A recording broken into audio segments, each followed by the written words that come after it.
Have you got the retirement savings structured right for your growth and your income assets? Do you know how much income your assets can realistically generate for your life expectancy? Do you have a plan to handle market volatility in retirement? So let's talk about retirement and retirement income, investing, and doing this properly.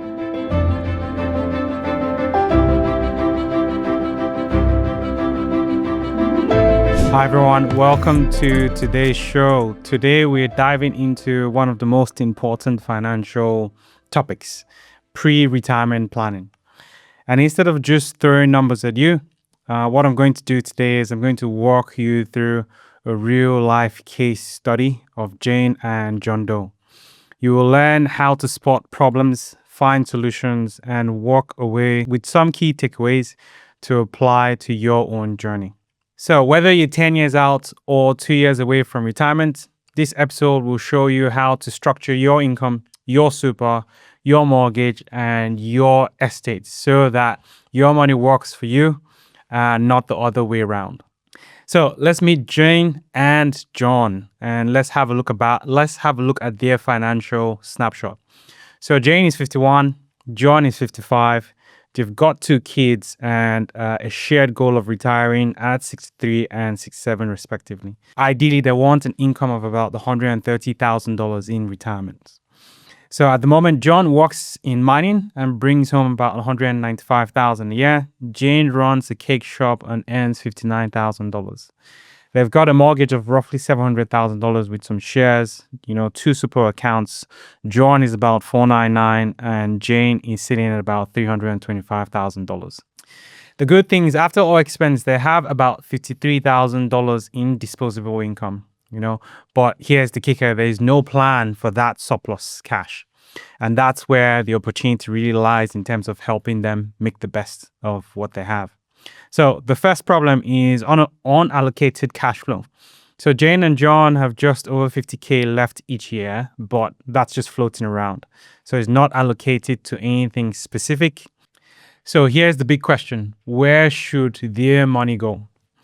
So it could go towards 1, paying off the mortgage a little bit faster so they're debt-free. They can put extra into super, to grow that retirement funds and, get some tax benefits. They could also invest outside super for some long-term passive income. Another option as well is just enjoy life, travel, have a better lifestyle. So here I'm going to get you to write down your own disposable income, exactly what you have after expenses. Okay, and I also want you to think about how much of that are you intentionally allocating to wealth building strategies at the moment. So most people do not do this, and that's how money just slips through the cracks. So jumping into the second problem. So the second problem was the super contributions were not optimized. Once we look at Jane and John's balances, they are decent at that age, but they're not maxing out tax benefits or optimizing those contributions. So here's what they could do and just a few other options for people close to retirement. So one of the best options is they could look at concessional contributions. So that's pre-tax money. The cap at the moment is about $30,000 per year per person. And what goes into super is taxed about 15% inside super. That's a lot better than your 45-47% tax bracket. They can also carry forward contributions. So that is when you use any unused cap for the last 5 years. So, Jane has about $100,000 available and John has about $35,000. Another option is non-concessional contributions. These are after-tax contributions you could put into your super and roughly is about $120,000 per year. You can also bring forward up to 3 years. And the last thing as well, if they decide to sell your house, is a downsizer contribution. If you sell your home and have some spare cash because you downsized and got something else, you can actually put that money into super and it helps in terms of boosting that retirement and helping you save some taxes. Okay, so here we'll do a quick exercise. So if you're listening to this episode now, I want you to obviously pause it, check your super balance. Okay, that's the first thing. Are you on track for the income you want when you retire? Next thing I want you to do as well is check if you can contribute extra this year to reduce your taxes and just boost your income. Moving on to the next problem. So the next problem for Jane and John was mortgage versus super. Where should this extra money go? Jane and John are paying about $57,000 a year on their mortgage at about 6.44% interest. That's a big expense. So now here is the debate. Pay extra into your mortgage or into super. So let's say they put $10,000 into super extra at a 45% tax rate. That's a $4,500 tax savings. If they put that money, $10,000 into their mortgage, they would only save $644 in interest. So if you're in a high tax bracket, putting extra into super wins on paper sometimes. If you're more risk averse and hate debt, that's where your mortgage payments can actually come in handy to give you more peace of mind. So you can put that money into super. So now another quick exercise for you people. So write down your mortgage balance, okay, and the rate you're paying. Would you rather grow your super or crush down your debt at this point in time? How much extra could you reasonably put towards one or even both of them? So now let's jump into the solutions and what we did for Jane and John. So the first solution was optimizing your super. We reviewed fees, switched to a better fund, and used that carried forward cap to make a large concessional contribution. They saved about $22,000 in taxes in the first year. Plus, the super grew a lot faster.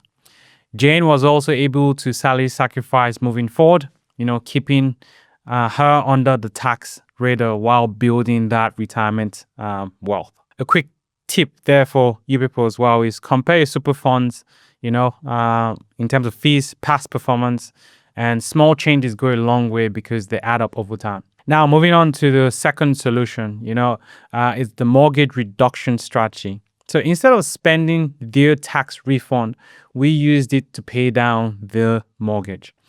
We also aimed for an emergency fund of $50,000 to buffer future unknowns. So another quick exercise for you as well.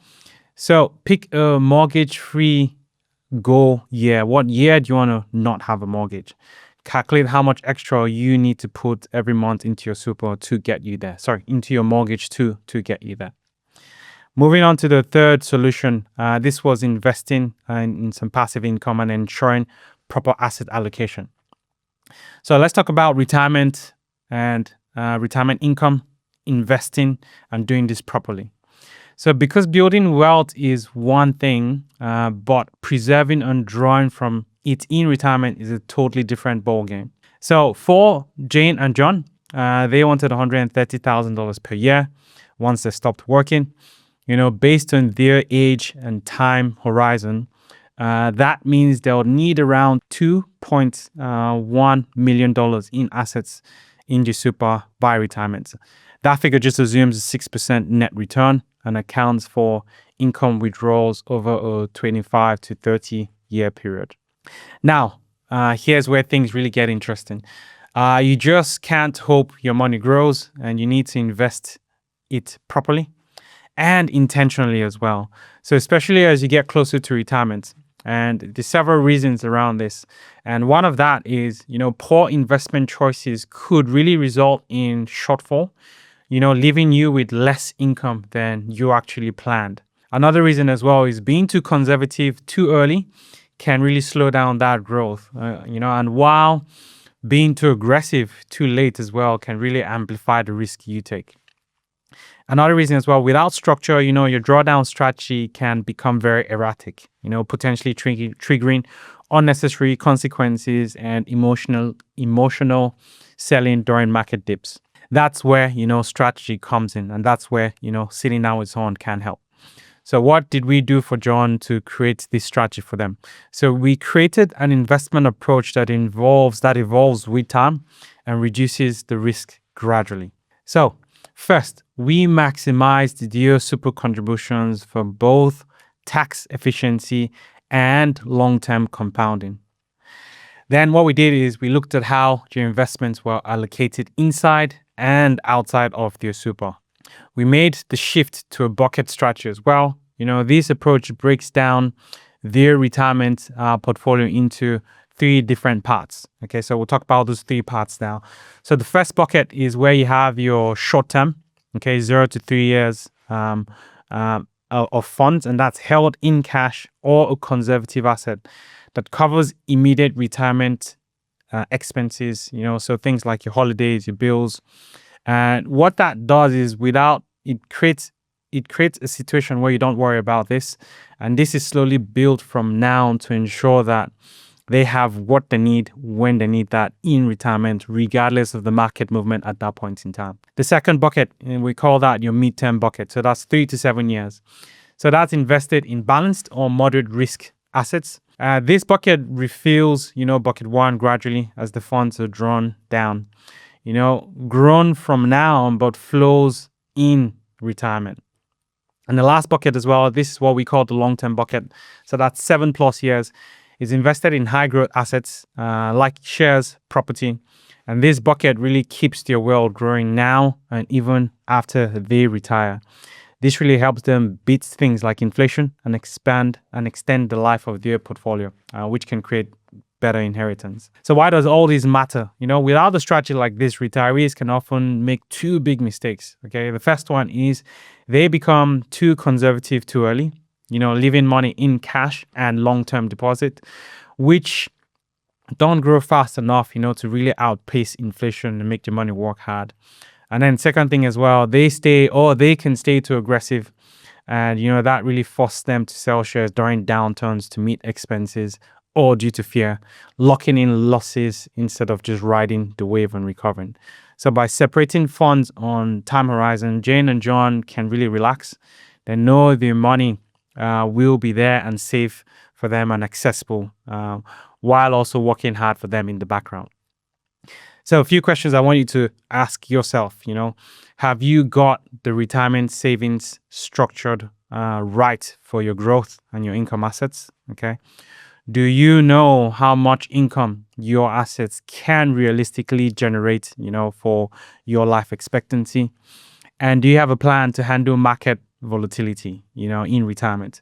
This kind of planning doesn't just help you feel secure. It literally adds years to how long your money can last.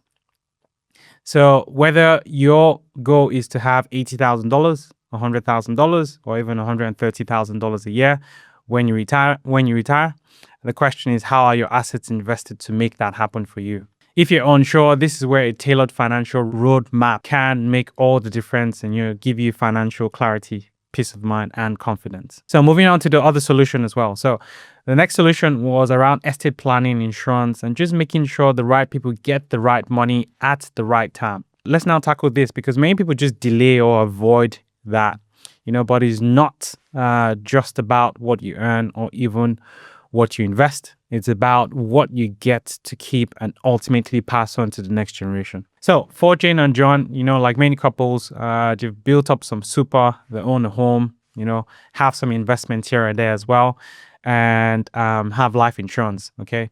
But when we first met, they hadn't reviewed their will in years, okay? They also assumed that your superannuation accounts or rather your super funds, life insurance would automatically just be passed on to whoever they want according to their will, which, as you may know, isn't the case. In this case, super doesn't really automatically pass down, and it doesn't follow your will. So let's break that down so you get a full picture of what's happening. Okay, so superannuation account sits outside the estate by default, So what that means is that if you die, your super fund decides who gets your funds, unless you have something called a binding death nomination in place. So relating this to Jane and John, if they passed away without a valid nomination, the fund trustee could pay it to their spouse or, an ex-spouse. They could also pay to a child of the deceased, and that child can be of any age. They could also pay to a person who has an interdependent relationship with the deceased. Okay, so I'll explain an interdependent relationship. That kind of relationship exists between two people if one of the following conditions are met. So they have a close relationship, or they live together, or one or both provides the other with some financial support, or one or both provides the other with domestic and personal care. Okay. So if the money goes to an adult child, they are not a financial dependent. They may pay tax on that benefit. Okay. So this is why it's very important to review that. Because superannuation account as well is not just to be passed to family members, and trustees have lots of discretion over that. You really need to review this. Okay. Next, I want to talk about who is actually tax dependent, because there's a superannuation account dependent and there's a tax dependent. So generally, tax dependent is one of the following people. And, that could be a spouse or de facto spouse as well. It could be a former spouse or de facto former spouse, and this can be of any sex. It can be a child of a deceased under the age of 18. Or it can also be someone in an interdependent relationship with the deceased. So why this is important is because any person who is a tax dependent will not pay taxes on their funds, which just means that you need to ensure your super has the super dependent right and the tax dependent, so you have the most optimal outcome. So now when we align all these together, which is aligning your will, super, life insurance, it just works well. Okay. So what can happen sometimes is you can write a beautiful will and assume everything is just covered. But if you don't update that super or insurance nominations, what will happen is they will bypass that and is not part of your estate. So without that alignment around your will, super, and insurance, it causes three big issues. One is tax inefficiencies. Adult kids receive money with tax deducted unnecessarily. Second issue as well is legal conflict. If the will says one thing, but the super says another thing, family disputes can arise. And the last thing as well is just super can get lost in limbo. Without a valid nomination, the fund trustee decides where it goes, and that may not align with your wishes. So here's what we did to help Jane and John. Okay, so first is we reviewed and we updated their binding debt nominations. Okay, and why this is important, because we wanted it to match their current goals. We also ensured that your wills were aligned with how the super and life insurance would be distributed. So there's that alignment straight away. And we also made sure that they understood the tax impacts of leaving super to their kids. And when appropriate, we discussed withdrawing some super early or using things like recontribution strategies to later reduce their taxable components. So that way, the non-tax dependents can actually get the funds tax-free. So here's the big takeaway and things you should consider. If you got a will, great, but that's only one piece of the puzzle, and you need to ask yourself these questions. Does your super nomination match your will? Are your kids tax dependents or not? Should your life insurance be held inside or outside super? Have you nominated the power of attorney who can act on your behalf before death if needed? Estate planning isn't about being morbid. It's about protecting your family and your wealth. So if you're unsure, this is the moment you can take some action. 1 hour with a financial planner can prevent years of stress for your loved ones. So just wrapping up, and I want to have you to go with some takeaways and an action plan. So how are you going to allocate your surplus income and do that intentionally? Your super contributions can help you save some taxes and can help you build wealth. Have you looked at that? Consider your mortgage versus your super strategy. Investment for retirement income can be built over years, and are you doing that now so it works for you? Get your estate planning sorted. So I want to leave you with these final questions in this episode. What is the one financial action you will take this week? Not next month, this week. What is your next wealth milestone? Is it getting to that $1 million? Want help building your own retirement roadmap? Let's book a chat, and then we can help you. So thanks for tuning in. Until next time, protect your wealth, plan with purpose, and keep moving towards your goals.